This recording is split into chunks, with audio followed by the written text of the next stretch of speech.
So Google actually recommends at least 15K budget for 4 to 6 weeks. 15K minimum. 15 minimum. And they even say the minimum budget. Yeah. Oh. They even say minimum budget. Interesting. Up to 50K. So that's a big range. But it starts at 15K for just 4 to 6 weeks. Yeah. GM everybody. GM. Welcome back to the PPC Mastery Podcast. In this episode, we're going to be talking about the talk of the town, which is demand gen. It is. So everybody's talking about demand gen, of course. Google did a lot of announcements recently, and they announced that demand gen is taking over discovery. And I know you've been testing with demand gen a bit over the last few months. You had access to the closed beta, right? Mm-hmm. So I think in this episode, we're going to be talking about what demand gen is, what the impact is on discovery campaigns, on your whole Google Ads account as a whole. And then maybe in the next episode, we'll be talking more about best practices, what's worked for you. Yeah. But now let's just talk about what it is actually and how it's going to change the landscape. So, what is demand gen and why is everybody talking about it? Yeah, so first of all, I think it is less popular or less groundbreaking than when we had the PMax announcement. So I've seen some posts popping up on my LinkedIn timeline about demand gen, but I think it isn't really as hyped as much as PMax, because obviously PMax was about search and shopping as well, and demand gen is mainly focused on mid and upper funnel, zooming in on on YouTube and discovery. It is replacing discovery. That wasn't really clear in the beginning as well. So after the first couple of weeks, somebody came in and they actually mentioned, I think it was the Google Ads liaison. I think it was her. Ginny. I think it was Ginny saying that it was actually going to replace discovery, and that's when it got serious. So I have been experimenting with discovery a bit, but it isn't really impactful in my opinion, especially in the mid and upper funnel region. I am using it or have been using it for remarketing purposes because it is relatively cheap traffic. And if you are able to target your audiences through discovery on remarketing, there's some nice additional conversion volume over there as well. But now we have demand gen coming up as a replacement for discovery. And it is now in open beta for basically all of the advertisers that want to test with it. I had access to the closed beta for one of my biggest clients, fortunately. So I've been dabbling around a bit. And it is kind of groundbreaking in a way that we now see where Google is heading towards. So we now have PMax.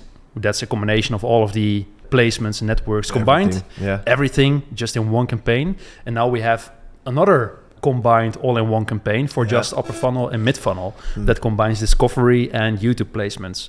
No display for whatever reason. I do not really know why they haven't included display. Maybe if I'm just thinking about Google's perspective, maybe they want to focus more on YouTube Shorts inventory and the Discover inventory, which is sort of unsold maybe. Yeah, maybe the less popular placements. That's been one of my theories as well. But maybe throwing in display could ramp up the spend even more. True. But maybe they will do it in the future, or it's a decision they have already made. So with demand gen, we can target specific placements like YouTube Shorts, YouTube in-streams, YouTube homepage feeds, I think, but also the discovery placements like Gmail, the Chrome Android app home screen where you scroll through, which is basically the Discover function, how it's already being sold through Discovery. So there might be interesting placements if you do have the budget, if you have the wish to really work on your exposure. But if I go through the best practices and through the pitch decks of Google, it is really, really built for the bigger advertisers. So Google actually recommends at least 15K budget for 4 to 6 weeks. 15K minimum. 15 minimum. And they even say the minimum budget. They even say minimum budget. Interesting. Up to 50K. So that's a big range. But it starts at 15K for just 4 to 6 weeks. So that actually means that it isn't really a suitable campaign type for the lower end of the advertisers. If you're just starting out, if you do not have the budgets for mid and upper funnel at all, or if you're working with a constrained budget, you're not really set with demand gen. I think it's for the biggest advertisers only. And if you take a look at the minimum budgets, if you were to drive a target CPA or target ROAS function, then Google is actually recommending to set a budget of 15 times as high as your efficiency target, your target CPA. So let's say you need to hit a efficiency target of 100 euros target CPA, then you have to set a daily budget of 1,500 euros. Crazy. That's already 45,000 euros per month for your demand gen only campaign. Yeah. And I really do not know a lot of advertisers that are able to push those kinds of budgets in just demand gen alone. Because if you're pushing those budgets, then you are already doing huge numbers in search, maybe shopping, dedicated campaign types at all. So I'm really curious about the adoption of this product. Yeah, and I don't know if I'm jumping ahead now, but demand gen, if you compare it to, for example, PMax or video action campaigns or even display, where does it fit in the funnel? Because it's not necessarily driven for performance, is it? Yeah, Google is saying it can be a performance-based campaign. Yeah. I think you can compare it to a video action campaign. So YouTube for Action, if you're still used to that term. And YouTube for Action tends to work if you multiply your non-branded search or shopping CPA by at least 2 times. Yep. Then it tends to work in some verticals. And I think you can compare it to that campaign type and to that phase in the funnel. So it's really mid-funnel, not really a upper funnel campaign type. But I think it's somewhere hovering between upper funnel and mid-funnel, where you try to reach potential clients that haven't heard about your brand, that you're already trying to prime for one of your services or maybe interesting categories, subcategories, specific products. Yeah, it's trying to generate demand for your future sales growth, essentially. Yeah. So not necessarily bottom of funnel, but then mid and upper. Close to mid and upper. Yeah, I think it's a little bit more performance orientated than really upper funnel campaigns that are targeting specific target CPMs or reach. So it's a little bit below your diehard branding campaigns, so to say. And what's the difference then? You say there's a difference there. Is it because you also have more performance-driven bid strategies? For example, you have actually 5 bidding strategies. You have maximize clicks. I haven't seen if there's a possibility to cap your CPCs, but I think there will be a capping option. Then you have maximize conversions by using a target CPA. Then you have maximize conversion value, or you have maximize conversion value with a target ROAS efficiency target. So essentially you have 5 different bidding strategies. And if it were to be a really upper funnel campaign type, then it wouldn't have the maximize conversions and maximize conversion value bidding strategy. So that's already pointing towards the fact that I think this is hovering somewhat in between to upper funnel and mid funnel. And in terms of placements, so you already mentioned it's YouTube Home, so in-stream YouTube, in-stream Shorts, Discover, Gmail, and it's just all automated. Automated. So Google decides. You have the option, of course, to upload your own creatives, but I think there will be an auto-generated option as well. So the creative part is really, really, really important. Especially if you need to push these kinds of budgets in order to see if you are getting traction, because Google is saying 15K to 50K in 4 to 6 weeks as a test budget, So if you were to drive a test with this, then you would definitely want to invest in your own assets, in your own images, in your own YouTube shorts. So please stay away from stock photos or your regular business video on your About Us page of 3 minutes long. So that's really not going to help you getting performance in this campaign type. There's a whole list of best practices already and things that you should do or shouldn't do, and we'll be sharing that in a future episode. So let's not dive too specific in that part. But and are there any other technicalities of demand gen that are important to know or understand? Yeah, there are a few new features that we haven't seen prior to demand gen. So we have a new ad type In fact, we have a carousel ad. Yeah. So if you want to create a carousel ad, that's possible right now, where you can basically swipe through different ads, so to say, from left to right. Google Ads will make sure that the ad will get prioritized based on the amount of cards you have. So that's a nice little new feature you have as well. You have the possibility to create specific ad types within the ad groups that you want to create. Yeah. So if you want to create a video ad type, you're able to do just that, or a carousel ad type, you're able to do just that inside of an ad group. Yeah. Then you have new audience targeting options. Yeah. So this is the first campaign type where we have seen the lookalike option, which is kind of cool and kind of interesting to see Google Ads taking this route. And this is similar to meta ads, right? Yeah. I think we have both done some meta ads a couple of years ago when we tried to do everything as a Google Ads specialist. Yeah. So it's kind of similar to the audience expansion. Audience expansion is kind of similar to optimized targeting, but they also have a lookalike expansion. Percentage, and that's basically what Google Ads is mimicking right now. You have the option to expand your seed list by 2.5%, 5%, and 10% from narrow to really broad. Since this is a really new function, I haven't really have any best practices what kind of setting to choose. Still have to test. I think you still have to test what actually works for you. But I think if you were to select optimized targeting already, then the algorithm is going to expand on your audience segments at all quite broadly. Yeah. So I'm really curious how much impact this lookalike expansion is really going to make. Yeah. But it gives you a sense of control. Yeah.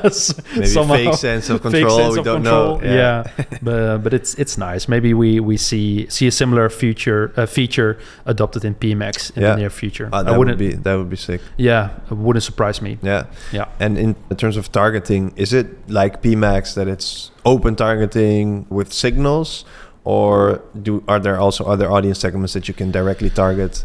It's similar to your discovery targeting. Yeah, okay. So you actually create an audience yourself based on your own segments, and then you can select if you want to expand on that targeting using optimized targeting, and for your seed list you can actually choose whether you want to have it create a lookalike segment based on that. Yeah.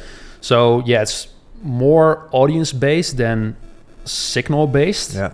But Google is being Google, so I don't know what's true. Yeah. I think Google is using it as signals, not really as targeting. Yeah. At least that's what I think. Yeah. Definitely if you're going to select the option optimized targeting.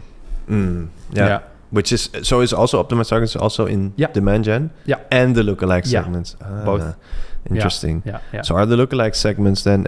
I think you haven't run them yet. Then in that demand gen campaign. No. Because I wonder if that's an actual audience segment that you can target and then do optimized targeting on the lookalikes, or if it's just instead of optimized targeting. I think how it works is basically you create a lookalike expansion on your audience segment within your audience segment itself, and then you can choose whether or not to use optimized targeting on the audience that you have already created. Yeah. So you can go very broad if you want to. Yeah. And I think that could be the power of demand gen. So if you are looking for growth, if you're really looking for additional exposure, and you are somewhat looking at the performance of your campaigns, then it might be an interesting option to consider. Yeah.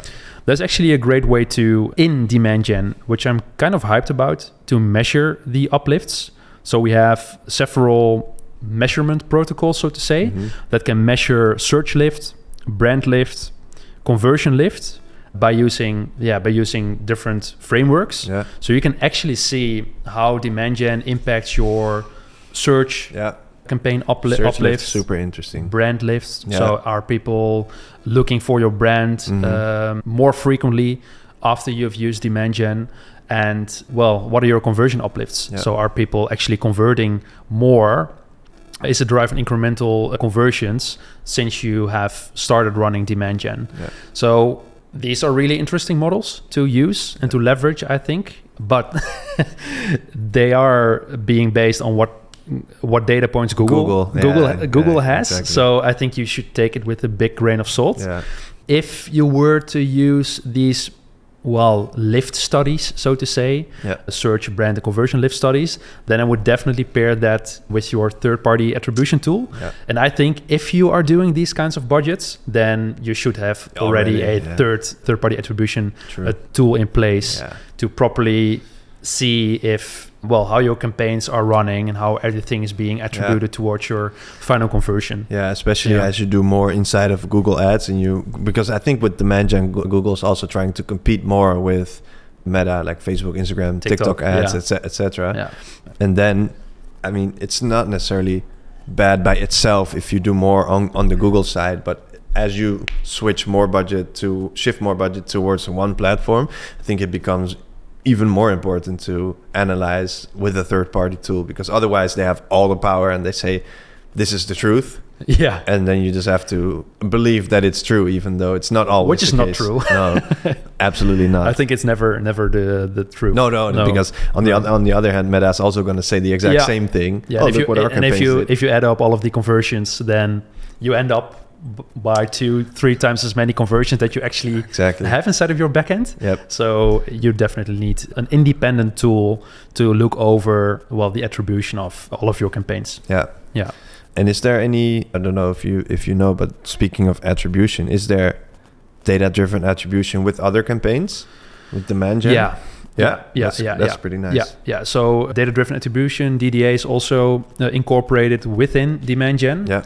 I still have to see how it works with different kind of conversion actions, because what I have seen from practice is if you were to use offline conversion tracking by importing closed deals or qualified leads or whatever data point that you want to upload, then I sense or have seen that campaign types like display, YouTube, and discovery aren't really attributing those types of conversions to themselves. And if you were to use a Google Ads tag specifically, that is just that is GTAG based, then you start to see in a lot more conversions, not only view through conversions, but also last click conversions. So I haven't compared those two, but I think DDA works best if you were to drive on the the regular GTAG conversion action. And not on OCT. So what I tend to do is I tend to select, if you were to run an OCT, then I were to select OCT conversion actions as a primary conversion action for my search campaign for lead gen SaaS. And for my upper funnel, mid funnel campaigns, I tend to use a Google tag-based conversion action. And then just use different primary conversions on campaign level, campaign specific goals. So you let the algorithm optimize for different conversion data, so to say. Is there anything else that goes into demand gen that's new, or? I think those are the points that are, because then it's going to take over from discovery. Discovery is going away. I think in the next few months it's going to get rolled out, and then somewhere early 2024, I think discovery is going to get killed completely. Have you read something about a migration from discovery to demand gen? Is it going to be auto migrated? No, you can opt in at first, maybe even select advertisers, but I think somewhere between now and October or so, you can actually go and make the switch, and then the historical data is going to be pulled over. Just like smart shopping to PMax. Exactly. And then somewhere in Q1, PMax discovery is going away, and then all campaigns are going to be auto migrated to the new demand gen. I think somewhere in Q1. Fun times ahead. But so if you're driving discovery campaigns, then you should really reconsider if you want to migrate to demand gen. True. Because alone, I know a lot of accounts, and I know a lot of accounts that I manage myself that have discovery campaigns enabled, but mainly focused on remarketing on the discover placements. And I think I'm not going to migrate them to demand gen because it's just a different campaign type. What will you do then for that remarketing? Switch to display in YouTube, I think. Exactly. I think it's best to in those cases, what I know for now is to switch to a campaign specific type. So display remarketing, YouTube remarketing, for your remarketing placements. And what do you personally think of demand gen outside of all the technicalities? I think it is nice to see where Google is heading towards. They're heading towards a more, all-in campaign type sort of thing, just like PMax. So you see where the future is going. I think it is a great campaign type for the bigger advertisers that are really maxing out on every network already, and they really want to spend in order to, gain additional exposure whenever possible. If you are a mid or low size advertiser, I think demand gen isn't really suitable for you right now. That can change in the future, but if you take a look at the budgets that Google is pushing right now, then I think it wouldn't make sense to allocate a 50 to 100 euro per day budget on demand gen. I think it will be way too low, unless you can drive really crazy amounts of conversion volume through micro conversions, for example, and if you're possible to 15x your target CPA. But I think for most advertisers, this isn't really suitable. No. It's meant for the mature advertisers that really want to work on their exposure. Yeah, already max out performance, and now what else can we do? And besides that, I think you should also be really mature in the creative sides of things. Yeah. So if you're going to leverage demand gen, then you need to have a really big library of kick-ass professional creatives, because you're doing a lot of YouTube shorts. You're going to do a lot of YouTube in-stream placements, a lot of new Discover placements, and they should really be on point, really made according to the best practices that Google is pushing. For example, the ABCD framework of YouTube, mobile first, really big, bold, copy text placements, elements inside of your videos, for example. And I think only the bigger brands right now are able to allocate budgets towards those kinds of investments. Yeah.